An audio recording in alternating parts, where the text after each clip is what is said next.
Hi, let's start out by talking about some of the things that you will need to make masks. First off, the easiest way to make the mask is to use elastic earpieces such as this. Notice that when you order them online that they do vary in length. If you're planning to make masks for men, I would recommend that you think about finding the longer length, such as this one. Most other masks for children and for women, the smaller type that you find more often will work just fine. When I first started making face masks, I started making the pleated version like this, and elastic was impossible to come by at first. So I made the ties, self ties, and I made, like I said, the pleated version like this that actually stretches out pretty far. For a nose piece, since we could not yet find the metal or the plastic nose pieces, I used a pipe cleaner. So you can't see it, but the pipe cleaner is embedded here in this top tie.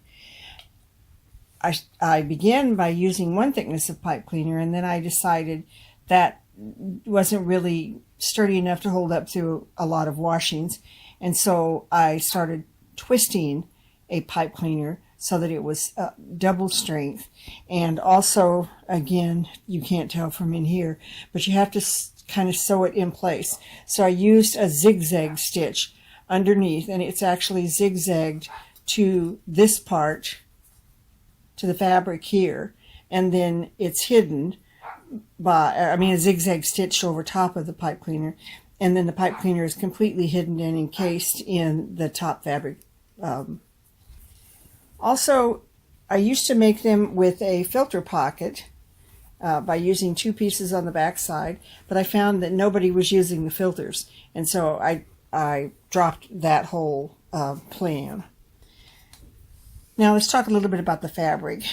You need at least one part to be 100% cotton, and I recommend the quilting version of cotton because it's heavier, and just whenever you search for it online or when you look at your local fabric store, look at the quilting quality 100% cotton. The back side of the fabric doesn't necessarily have to be 100% cotton. It can have some polyester in it, which makes it easier to iron, easier to hold its shape, but make sure you've got 100% cotton on at least the front or the back.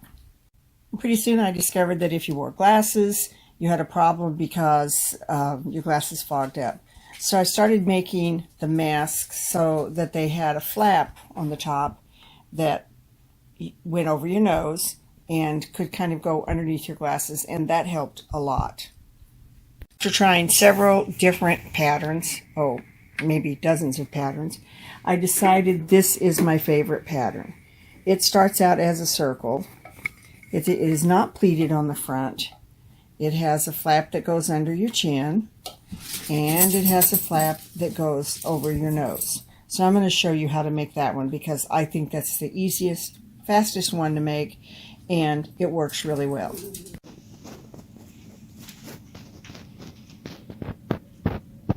In addition to the fabric, which we've already talked about, and the ear pieces, which we've talked about, I wanted to point out to you that you can also find just the regular elastic string, or you can use elastic. This is the elastic string.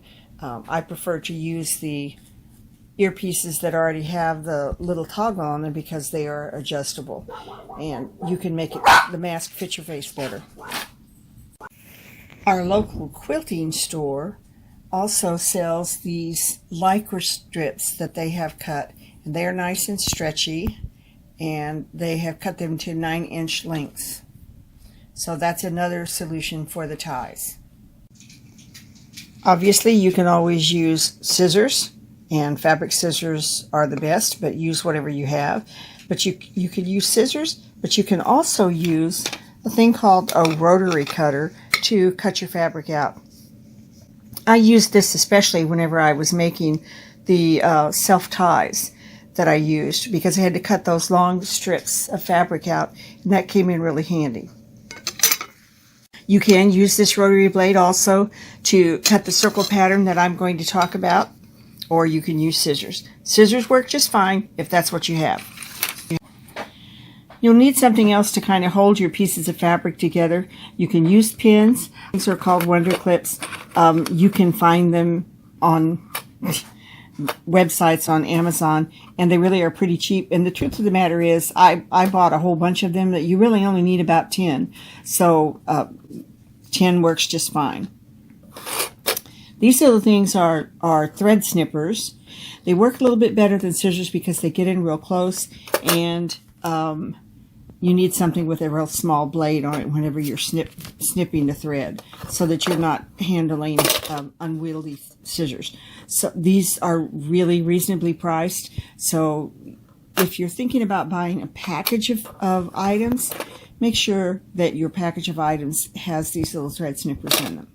Another item that comes in really handy are chalk markers, so that you can mark your fabric.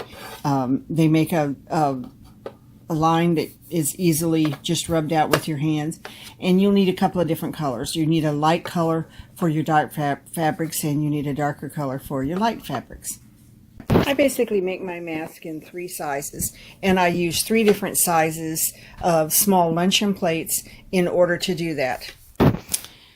This is the smallest one I use, and my daughter likes her face mask to be a little bit smaller than some of the others that I make, so I use this one when I'm making one for her. This is the medium size, and it's the one I use most frequently, and this is the larger size, the one that I use when I'm making masks for men. You want a face mask to fit pretty tightly, and that's why you need these metal nose bridges or something. You can even use ties off of loaves of bread, or as I mentioned previously, of course, you can use pipe cleaners if you don't have anything else. These now are readily available. They didn't used to be. Depending on the quality of your scissors, you can actually cut out more than one face mask at a time. Just for illustration purposes, I'm going to layer this fabric and show you what I'm talking about. You can cut out everything that you need for one face mask or even 2 face masks by simply putting down your front fabric, put down your inside fabric just like this, and layer on top of it a couple of layers of your interfacing. This is 2 layers thick on my interfacing.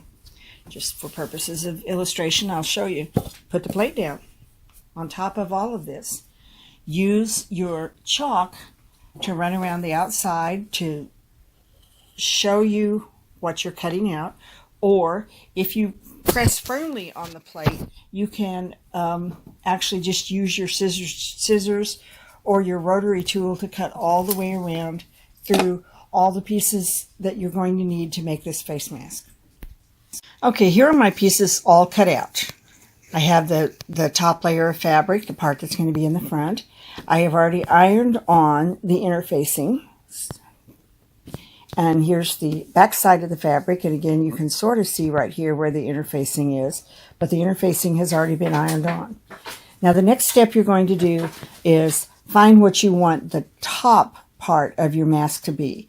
I want this little owl to be right side up and to be most prominent. So I'm going to orientate this so that this little guy is where I want him to be. So you're going to start, and you're going to put your fabric face side up. And on this one, I want to put the fabric face side down so that your 2 pieces of fabric are facing each other, and your interfacing is on the outside. The next step is going to be to fold your fabric in half, because we want to see where the midpoint is. That's going to be important in the next step. So just use your finger, place a little crease here so that you can find the center point whenever you open the fabric back up. I find it helpful also to mark that center point with my chalk so that I can find it easily. Next thing I'm going to do is mark that center point. I also lifted up the edge of my fabric and marked the center point on the front fabric also. And here you see where it came in really handy. I had 2 colors of chalk because I used the white here and I used the turquoise over here. Now, pull out a little bit here so you can see what These elastic earpieces are going to stay in the center, and we're going to sew around the edges here.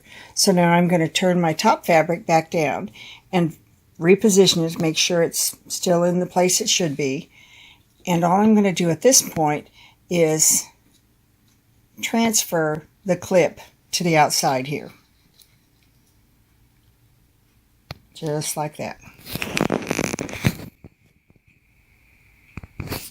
And once I have all of those clips moved to the outside, and you can see, you look through here and you can see there is the elastic, all four sides of the elastic, all four pieces of the elastic. Now, down here, I'm going to have to leave an opening. So just so to remind myself so that I don't go too far, I'm just going to mark my opening right now.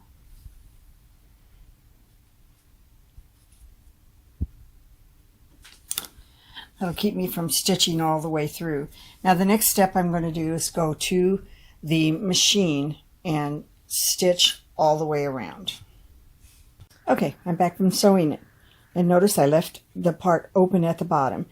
You start out by sewing at this edge, go all the way around. When you get to where the earpiece is, double stitch back and forth. Continue going around, get to the earpiece, double stitch going back and forth. I'll explain this extra line to you in a minute. It's where I made a mistake. Go all the way around, get to the next earpiece, make sure you double stitch, make sure you double stitch here, and then go around to finish up your circle to the spot where you've marked. It doesn't hurt to go ahead and double stitch, back stitch here, and back stitch here, because there's going to be stress on this whenever we turn this whole thing right side out. Before we do that though, I'll explain to you the double thing here. When I turned it over, I discovered that I had my original stitch was too close to the edge. So I just went ahead and ran another line to make sure that I didn't get real close to this edge. Okay, back over here now. And we'll put the bottom back down here.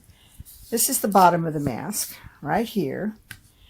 And this is where we're going to put that nose piece. So I'm just going to peel off one of the nose pieces, and I'm going to stick it down right up here at the top of the mask, roughly above where the opening here is.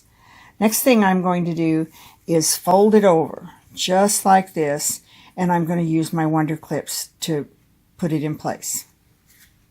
Now, I don't want to actually stitch through this metal piece, but I do want to stitch around the metal piece, and I don't want my sewing machine needle to hit that metal piece. So what I've done is I've outlined using the tailor's chalk exactly where that metal piece is. And I just did it simply by feeling until I found the edge of it. Now, I've used the tailor's chalk, but you can use a ballpoint ink pen, and that's fine because all of this, remember, is going to be inside the mask. You're not going to see it. So go ahead and mark where that is, because now I'm going to go back to the sewing machine and I'm going to run a stitch here all the way through here and back up through here. Even though that piece is sticky, I want it to uphold through lots of washings. So that's why I'm going to stitch a channel all the way around it to hold it in place. Sorry, it's a little bit messy, but you can see here where I've sewn that channel that I was talking to you about all the way around here.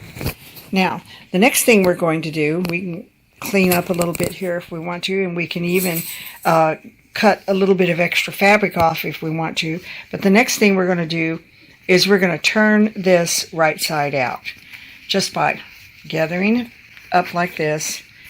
Grab hold of that metal bar and pull it through. I'll be back to you as soon as I've turned it right side out.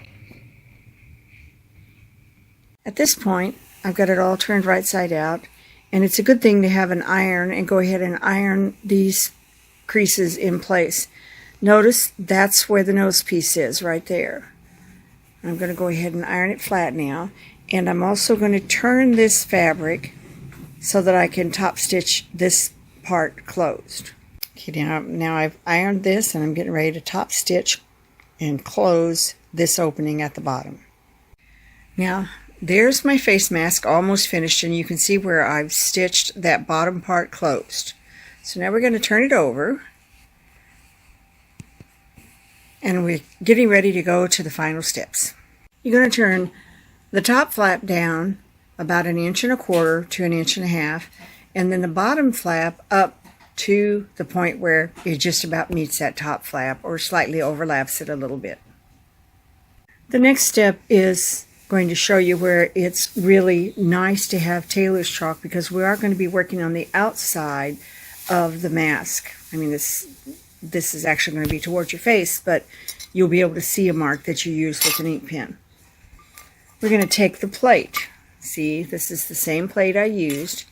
Turn it over, put it at the top, just a little bit down, and then we're going to trace, using the chalk, a circular line. You can see right here where I have outlined the shape of the plate. Now we're going to turn the plate over, and we're going to do the same thing on the bottom by reversing it. Just position your plate and use your chalk to draw your line.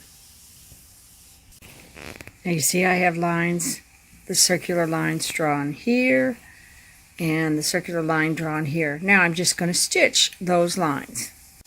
And this is my finished face mask. All I have to do now is cut off those little extra strings, and I'll show you how to fold it and iron it. There's the finished face mask, and you notice the little owl is facing up like I want him to. The next step is just going to be to open the flaps up just like this, and you're going to bring the pieces together right here and iron it flat, and that will be your finished face mask. And there's your finished product. There's the part that goes over the nose, and it will conform to the nose because the metal is in here. 2 ear pieces, and this part goes under your chin. And again, you can tighten these strings so that your fit under your chin is nice and snug, because you want to prevent particles of moisture from coming into your face as well as from coming out of your face. So there's the inside of the mask, and here's the outside of the mask. Chin piece and nose piece. These wash really well, and you've got them stitched down well. They really don't even have to be ironed whenever they come out of the dryer. The interfacing tends to hold the fabric so that it's not so very wrinkled, and that part's nice. The old fan style that I showed you first, I found that I usually had to iron it. I couldn't just grab it out of the dryer and go. I had to iron those pleats back in. This doesn't really require a lot of ironing. You can take it out of the dryer, press it flat like that just with your hand, and it's going to, you know, look passable. This is what the mask looks like on. See, this part goes around your chin, this part goes around your nose, and there's your nose piece. Press it in place. This is nice and tight all the way around. It provides, it's not an N95 fit, but it does provide a good fit. And if you wear glasses, press it up so that it's kind of underneath your glasses like this, and that will keep it from fogging your glasses as bad. Thank you very much. You've got some breathing space right in here. So try this mask. It's easy to make.